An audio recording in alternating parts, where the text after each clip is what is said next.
Thank you to today's show sponsor, Azalea Orthopedics. They are a group of highly trained physicians and surgeons in East Texas that will meet all of your orthopedic needs. To learn more about Azalea Orthopedics, go to azaleaortho.com. That is azaleaortho.com. Welcome to Getting Real to Heal with Dr. Grace. I am Dr. Grace English, founder of Deep in the Heart Ministries. We are a ministry that exists to tackle the hard realities of this life through the power of Jesus Christ. He is the only one that can set us free from our addictions, our negative thoughts and emotions, and bring us the true lasting healing and peace that He wants for our lives.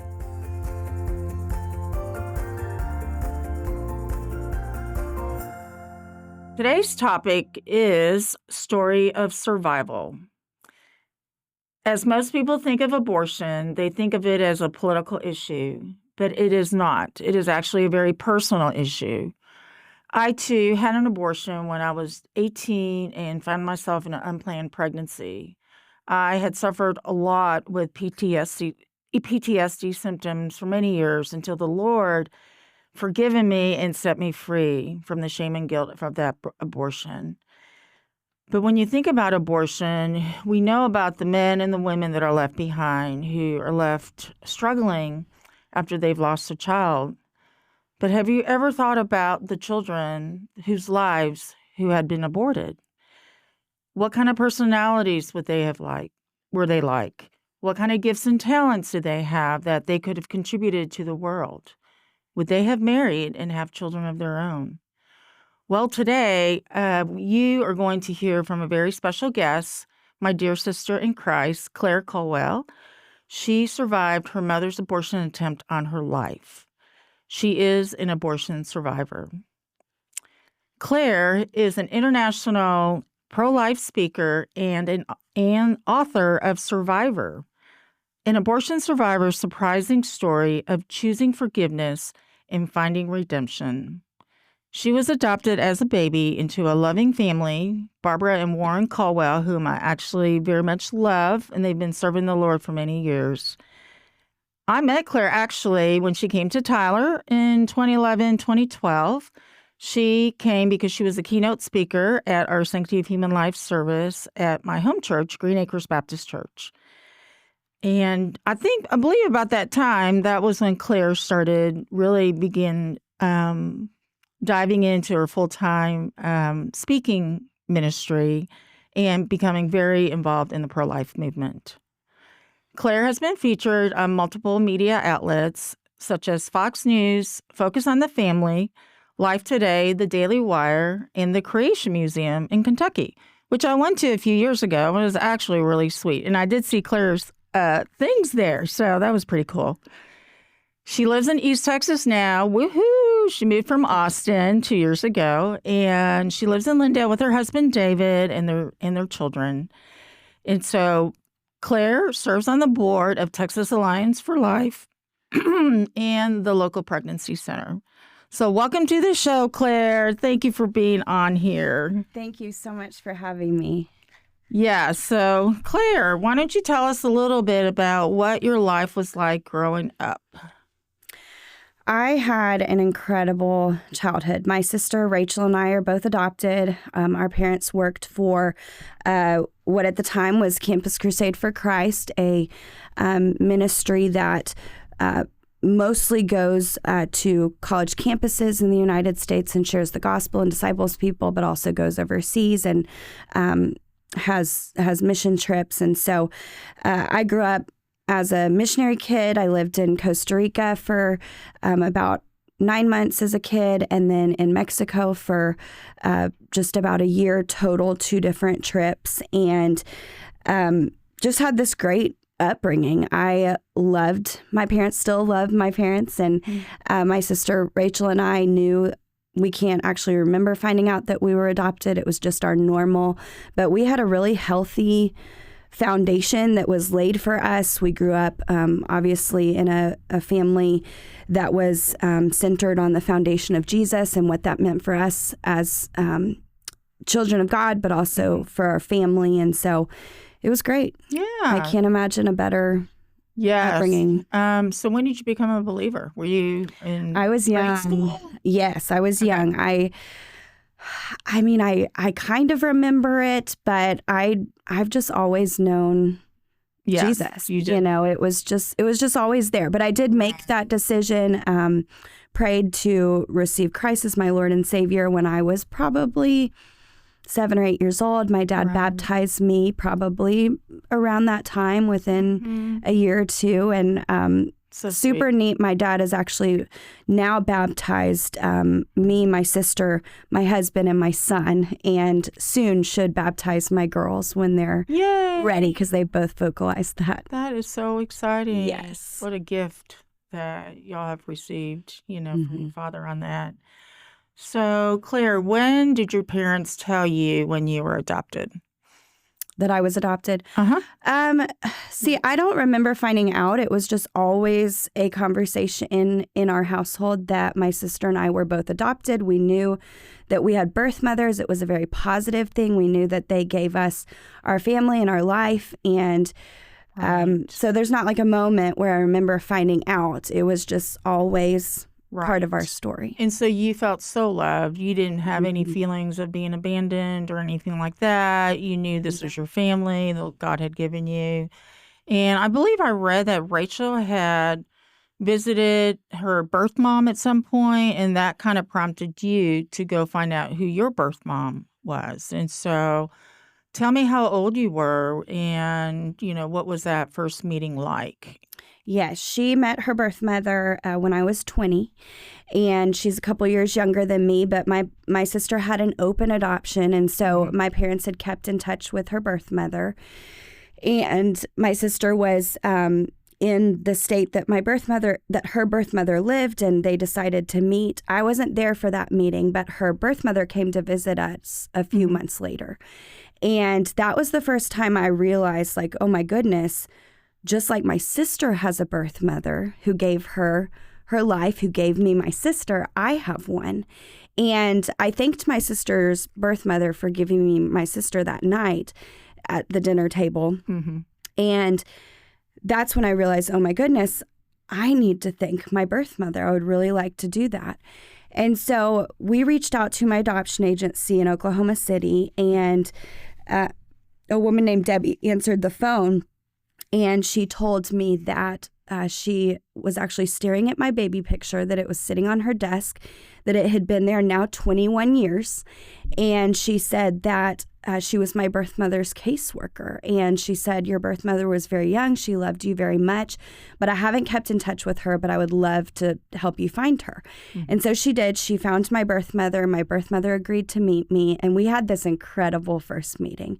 I was able to see who I looked like and who I acted like, and was able to understand that she was actually 13 when she was pregnant with me, 14 after when she gave birth to me. But it was just this great meeting. But I didn't get that moment to really thank her. And so we actually set a second meeting up after that first meeting. So your parents that adopted you, they did not realize the circumstances of your birth mother's situation and how your birth came along.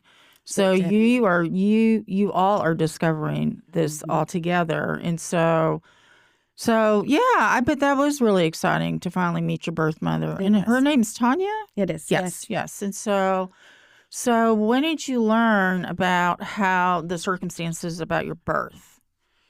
So our second meeting, I was pretty intentional about this meeting. I knew that I wanted to thank her. I knew that I wanted her to understand that I have had an incredible life because of her, and I didn't take that lightly. And so I prepared for this. I brought a ring and a necklace with my birthstone on it to our second meeting. I flew to Oklahoma to where she lives, and I was going to stay with her family for, I think, maybe 2 nights or something, 2 or 3 nights. And so I brought this ring and necklace, and I had a card with the ring and necklace, and I wrote, for whatever reason, all I wrote on the card was, thank you for choosing life for me and I signed my name. And I got there that day and I gave her the ring and the necklace, and she cried really happy tears. And she asked me to put asked me to put the necklace on her neck. And so I was fastening the necklace on her neck when I watched her open the card. And I watched her read the words in the card, and everything in the room changed. I mean, what were happy tears from receiving this ring and necklace instantly changed to this deep pain and these tears that were streaming down her face as she just kept saying something to me that made no sense. She said, "Claire, I'm so sorry. I'm so sorry I didn't choose life for you. Your life is a miracle." Right. And she said, "There's something I have to tell you."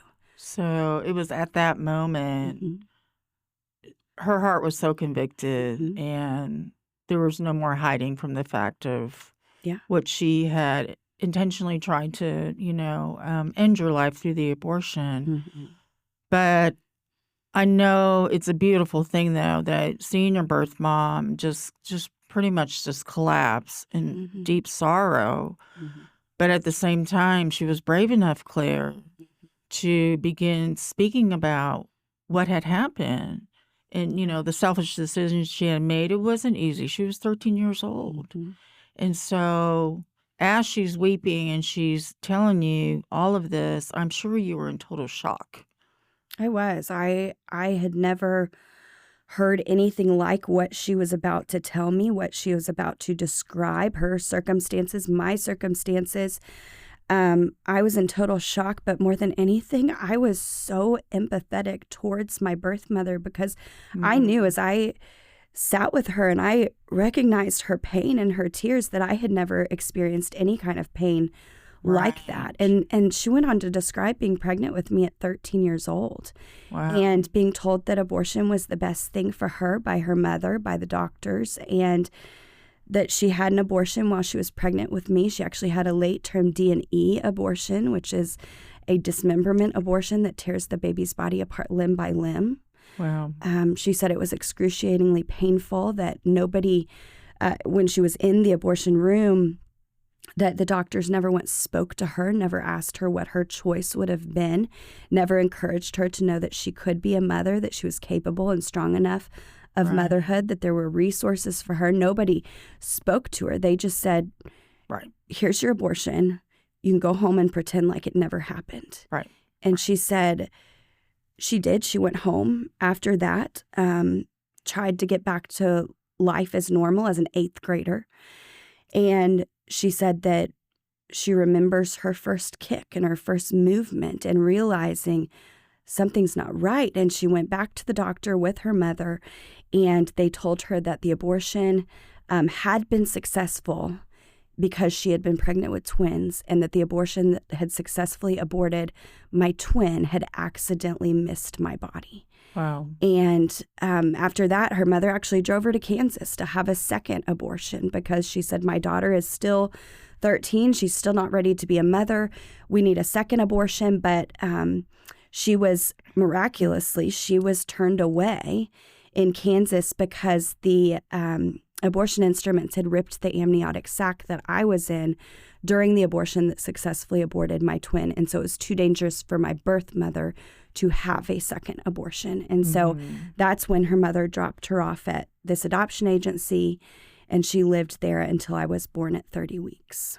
At 30 weeks. Wow. So absolutely the most shocking moment of my life to realize that I was a twin. I mean, who could ever imagine that? And I mean, you were already a young adult, you were 21. And so when you learned that, did you have a lot of anger and rage toward your birth mom as far as like your twin, not having a life like you have? I mean, I'm sure all those emotions and thoughts that you've had since that conversation, it may not have been necessarily right then and there because you had so much compassion for her. Yeah. Because she was hurting so bad.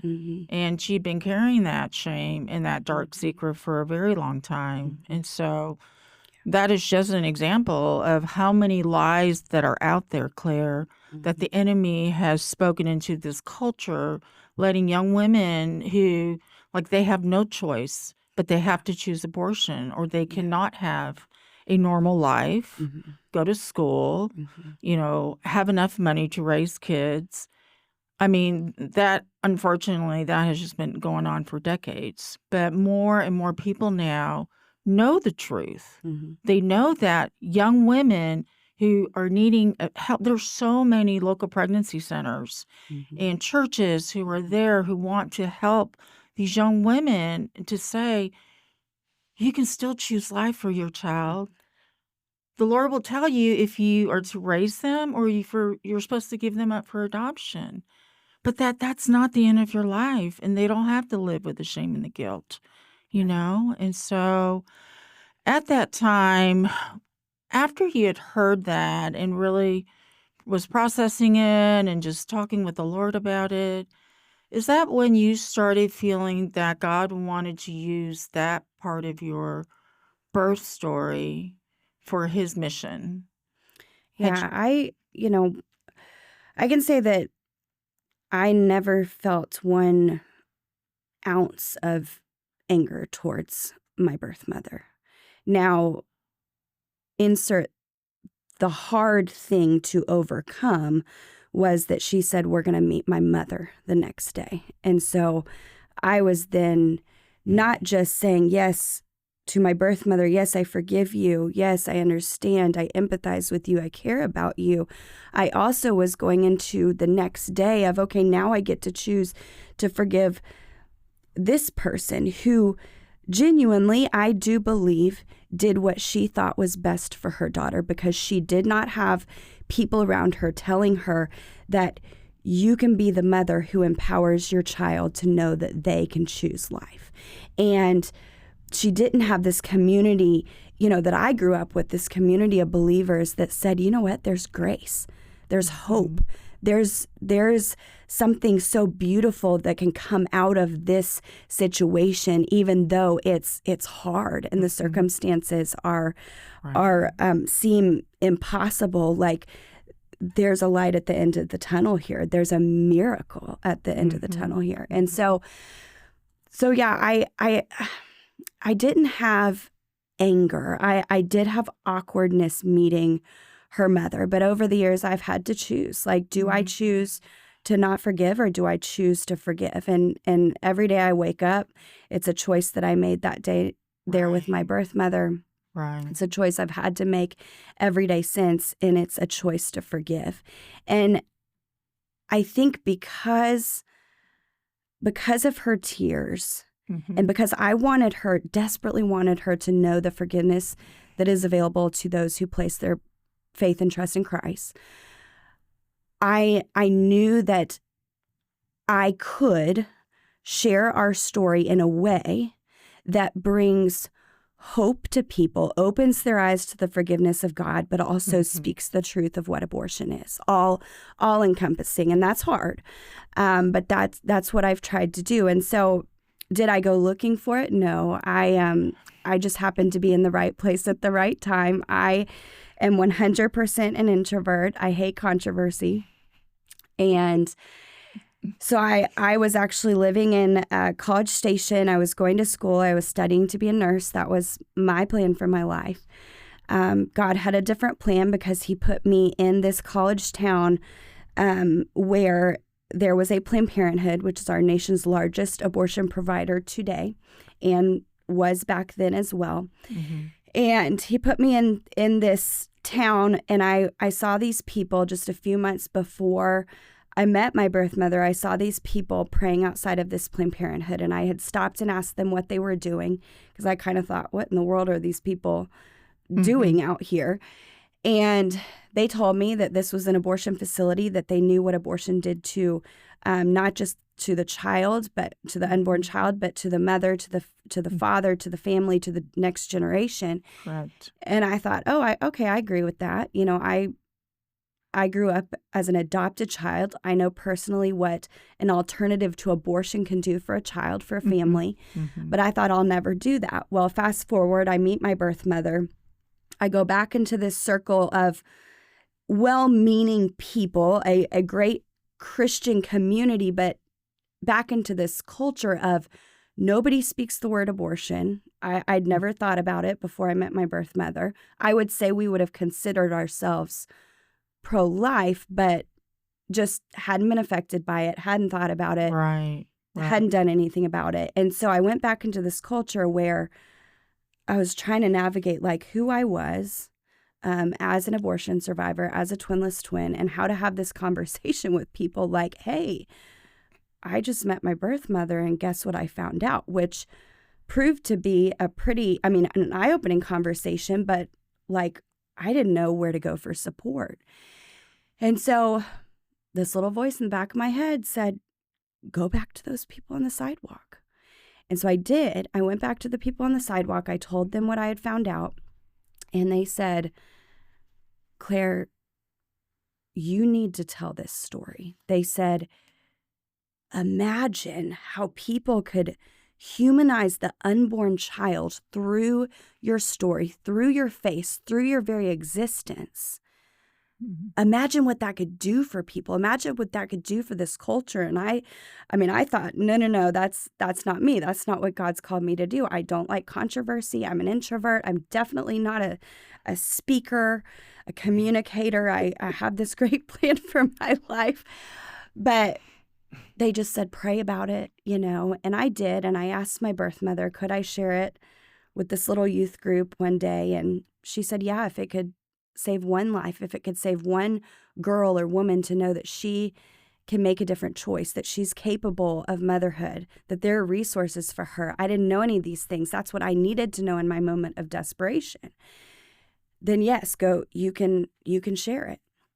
And so I shared it with this group of junior high and high school students for the first time. That was actually 7 months after I met my birth mother, about 5 months after I found out about her abortion.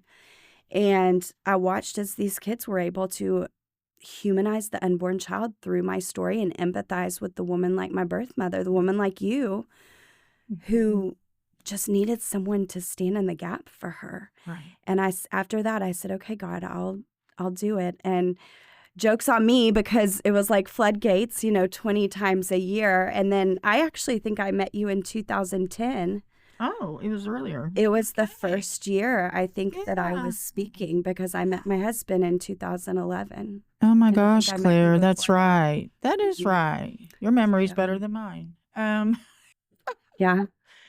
No, I think the Lord has a very good sense of humor. Anytime we tell him, there's possibly no way I'm gonna do that, Lord. But then he starts bringing people and getting you little by little, Claire, to start sharing your story in a very comfortable, safe place, with middle schoolers, high schoolers, whoever they were. And you start articulating what has happened. And it's not done in a angry, violent, confrontational way. It's all done in love to show others that the humanity of the unborn child, that is a living being. Mm-hmm. And so, as you know, the verse from Psalms, let me read that to y'all. 139, Psalms 139, 13 through 16. For you created my inmost being. You knit me together in my mother's womb. I praise you because I'm fearfully and wonderfully made. Your works are wonderful. I know that full well. My frame was not hidden from you when I was made in the secret place. When I was woven together in the depths of the earth, your eyes saw my unformed body. All the days ordained for me were written in your book before one of them came to be. And so that verse just illustrates how the Lord handcrafts each inhuman being purposefully, and how abortion has left such a nasty trail of destruction in this country. Mm-hmm. There's so much pain and addictions and sorrows that are related to it that most post-abortive men and women have no idea that they're suffering from their past abortion. And so I know for myself, Claire, when I was 18 and I chose to have an abortion, I didn't see the doctor before my procedure. Mm-hmm. I don't even remember meeting him. All I remember is meeting the nurse. Mm-hmm. And they told me, Claire, that I would never have to think about this again. Mm-hmm. Well, I did my very best to try not to think about it. But it's only so long and so far down that you can hold it in. You can't. You can't. It is going to come out in your thoughts and your behaviors and your words and your actions, your choices. It all does all of that. Mm-hmm. And so for those of you who've had a past abortion in your life, that is not the end of your life. Mm-hmm.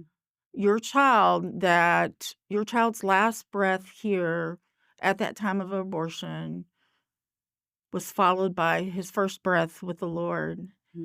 And your child has a name. He or she has a beautiful face, personality. And if you are a believer in Christ, you will be one day reunited with your child. Jesus came to this earth to forgive us of our sins if we come to faith in him. And so there is true healing and peace and recovery from abortion.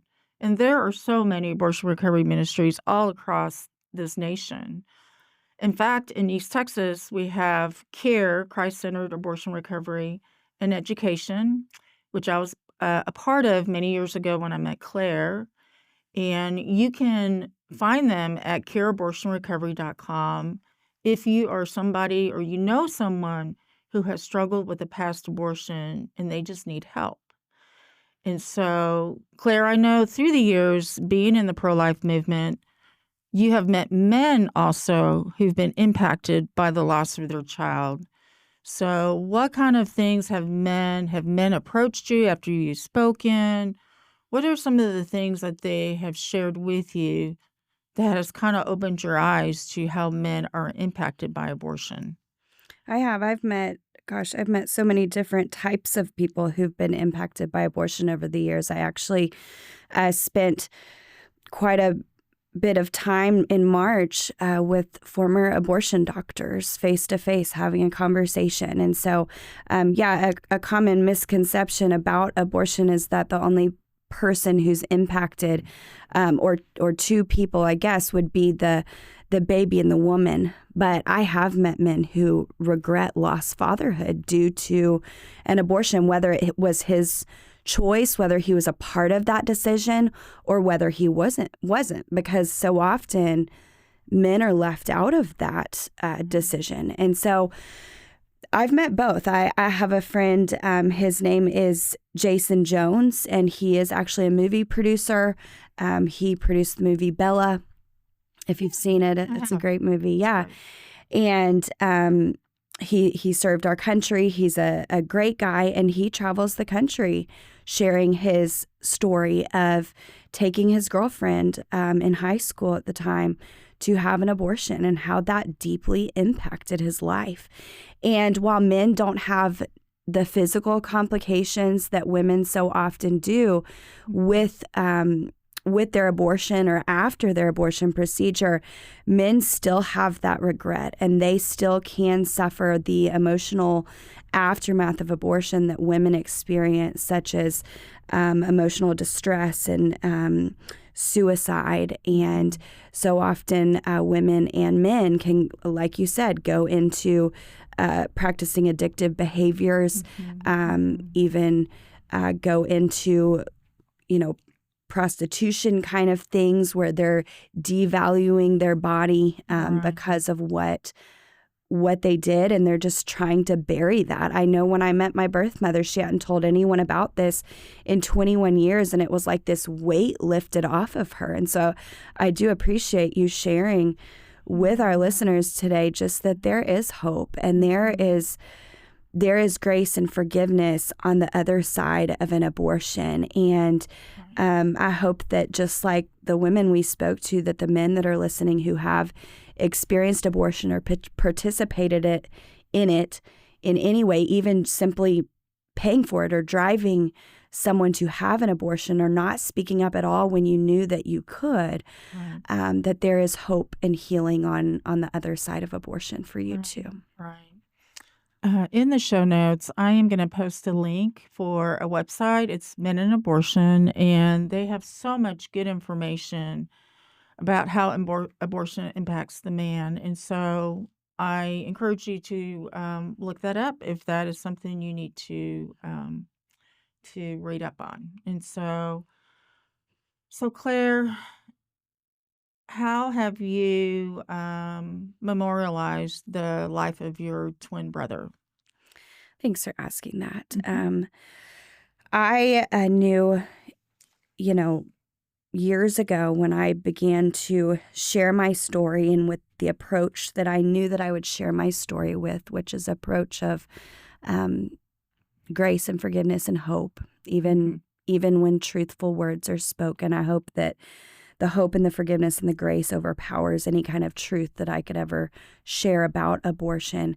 Um, I chose to speak in honor of my twin and in honor of my birth mother, Tanya, and in honor of my parents who raised me, because I know for certain that I would not have responded to my birth mother and to the news that I survived her abortion without being raised by my parents and how Oh, they raised me. for sure.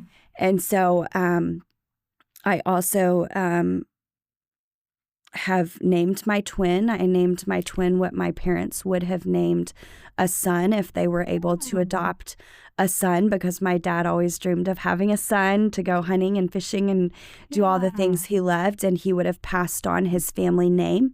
And so our family name would have gone to his son. And so my twin, I've named him Warren Dale Colwell III. But I also to memorialize my twin, as well as the legacy that would have been passed down to my twin, I chose to keep my maiden name. And so I have done everything that I've done, including speaking and writing my book, has been done in my maiden name to honor my Yeah. twin's legacy and my parents' Wow. legacy. I had no idea. Warren Colwell III. Yeah. That's awesome. Yeah. So when I get to heaven, you're going to have to introduce me to him. I will. So anyhow, and tell us about you had the privilege of also giving birth to your sweet daughter Sadie.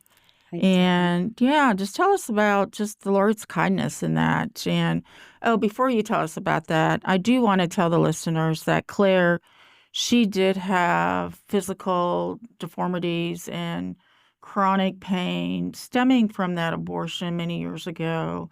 And that's something that she's had to learn to live with. Thankfully, the chronic pain is better than it was in the past, but she definitely did have complications stemming from that abortion. And so I can't remember if it was, I did. I was born 10 weeks premature.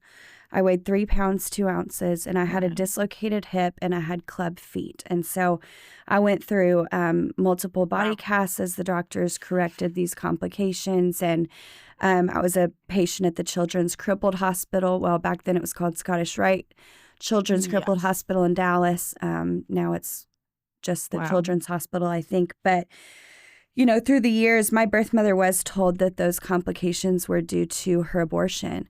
But I also know, as I visited with physicians, and you probably could speak better on this than me, but those are also common complications with twins. So we don't know. There's a possibility that my story is more miraculous than my birth mother was led to believe, because there's the possibility that the abortion instruments never touched my body when they Right. successfully aborted my twin. Right. Well, the fact that your birth mother said your birth was miraculous. I mean, I honestly feel like God spared your life, Claire, to be a voice, to be the face for the unborn, and to help women and men who have had past abortions also to know the grace and forgiveness that Jesus has for them. Because I mean, Claire, you're just a walking example of that. Like, if anybody had ever any right to be mad, it would be you. And And when you were sharing about how you responded to your birth mom when she told you that you were an abortion survivor, I was thinking, thank you, Warren and Barbara, for Hmm. raising Claire the way you have, Yeah. because she is a child of King Jesus who knows the love and the grace and forgiveness that, she needs to give to her birth mom. And if you were raised in a non, you know, Christian home, not having those Yeah.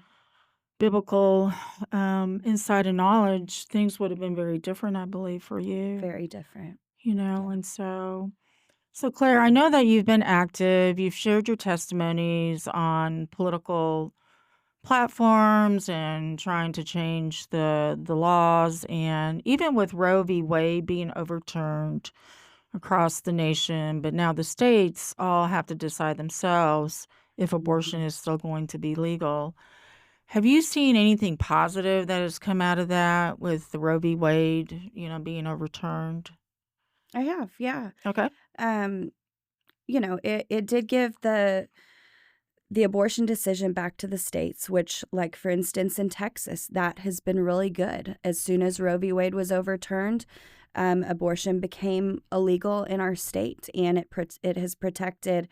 Um, looking at the data that the Health and Human Services Commission has released, they have a report that they have to release every month. They report how many abortions are performed, how many are elective, and how many are due to the very small percentage that are performed due to the life of the mothers at risk, rape, or incest.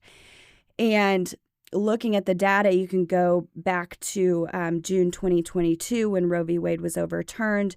You see there were maybe 6,000 abortions being performed on average per month. And then somewhere between 4 and 6 each month were performed. And then as soon as Roe v. Wade was overturned, it went down to 0 elective abortions for every single month. But Okay. we do have the exception for the life of the mother. And so you can look at the reporting. This is something that is being talked about heavily right now because of the upcoming election. I know that when this podcast is released, we will already have the election behind us. But right now, with the upcoming election, it is a forefront factor people are talking about, that women will not be able to get abortions if their life is at risk, but that's simply not true right here in Texas. In fact, before Roe v. Wade was overturned, before abortion became illegal in Texas, we had on average 2.3 per month that were being performed due to the life of the mother, and that is still holding true. We're still on average to this date, up to the current reporting that the Health and Human Services has released. We're on average seeing about 2.3 women per month having abortions due to saving her life, which is really eye-opening, because that means that the other 4,000 to 6,000 were elective abortions based on circumstance. Correct. And so in Texas, we are seeing something great come out of this. We are seeing lives like my twins saved. We are seeing women like you, like my birth mother, Tanya, spared from the pain, the agony, the aftermath of abortion and what it does. But we're also seeing some really hard stuff as it's been given back to the states. Right now, with the upcoming election, we have 10 states that have abortion on their ballot. And we've had multiple states that have enshrined abortion into their state's constitution as a right. And the majority of those have enshrined it up until the moment of birth. Wow. And so a woman can have a D&E abortion, which is what I survived, where her 9-month baby is torn apart limb by limb, and that baby feels every single bit of that. Right. And so we have a lot of work ahead of us. We can celebrate in states like Texas, but our work is not finished. We have to continue to share our stories. And I really do believe, statistics matter. I think that, knowing how many are elective and how many are due to life of a mother, to save the life of the mother, that is impactful to know.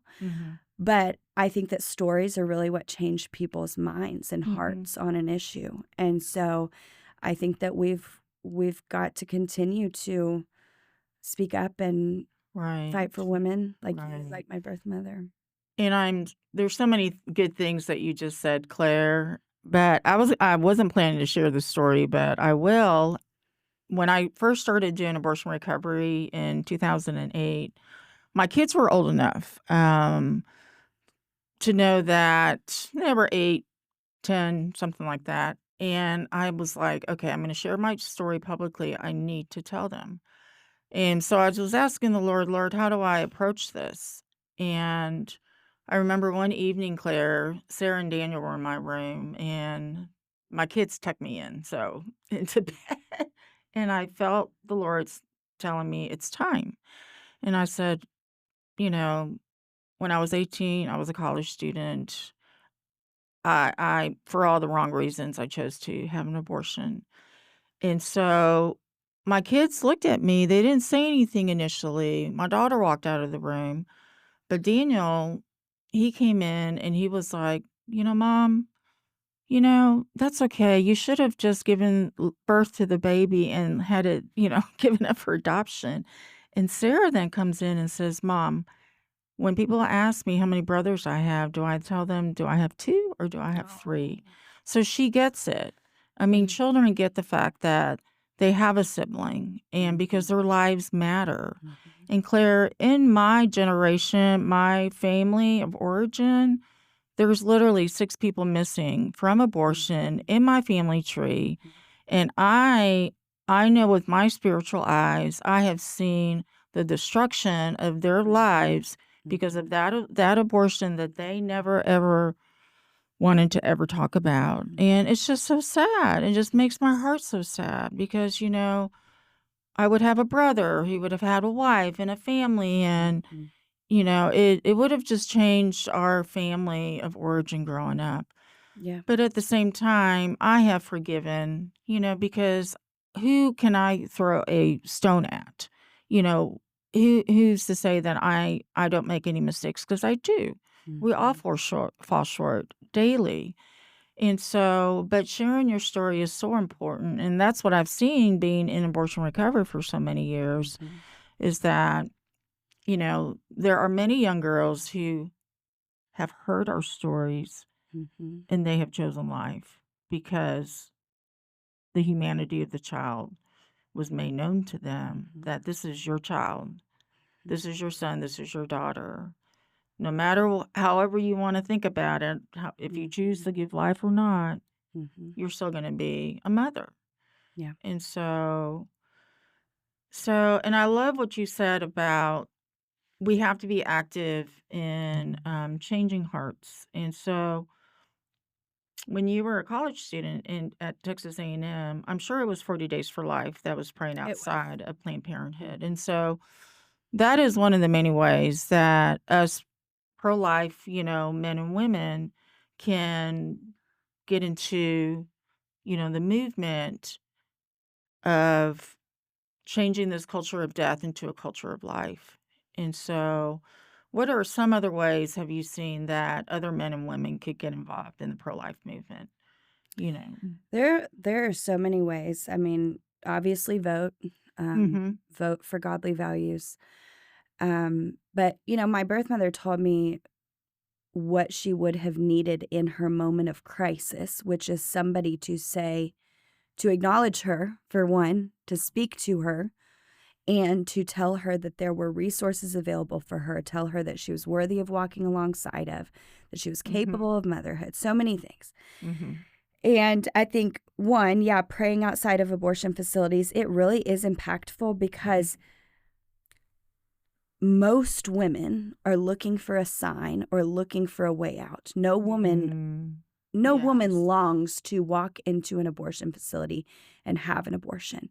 They are in their most desperate moment of their life where we can simply pray for her. And if you're trained with 40 Days for Life and know how to speak to the women and men and families that are entering into this abortion clinic, you can speak to her with calmness and kindness and grace and, have a conversation with her and point her in the directions of places like pregnancy resource centers who are there to not only provide a free pregnancy test, a free ultrasound so the woman can see her baby, but also walk alongside her for oftentimes up to 2 years, some even longer than that, and give her everything she could need for her baby. And not just that, they offer parenting classes and life skills classes so that these women can know how to be a mother, because my birth mother told me that. I wish someone had told me how to be a mother because my mother wasn't much of a mother to me. And so for her to grasp, oh, I can be a mother, she didn't have that example. So for someone to just show her how to be a mother would have been so impactful for her. And then they also offer what CARE offers, which is healing programs for men and women and families who have experienced the aftermath of abortion. And so,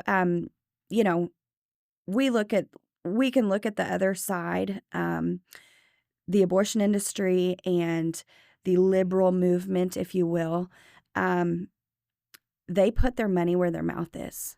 They are financially supporting organizations who further their message and further their ability to have their right to abortion. And so I think that what we're missing amongst Christians and amongst conservatives is that so often we're so unwilling to get uncomfortable, and we're so unwilling to be set apart from this world, which is something we're called to by God.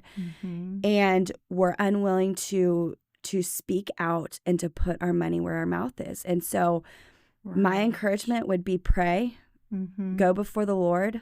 He can end this with one word. But until that day comes, get involved with pregnancy resource centers, organizations that are offering post-abortive care, organizations who are helping elect candidates who do value life and who are passing laws that protect women and children.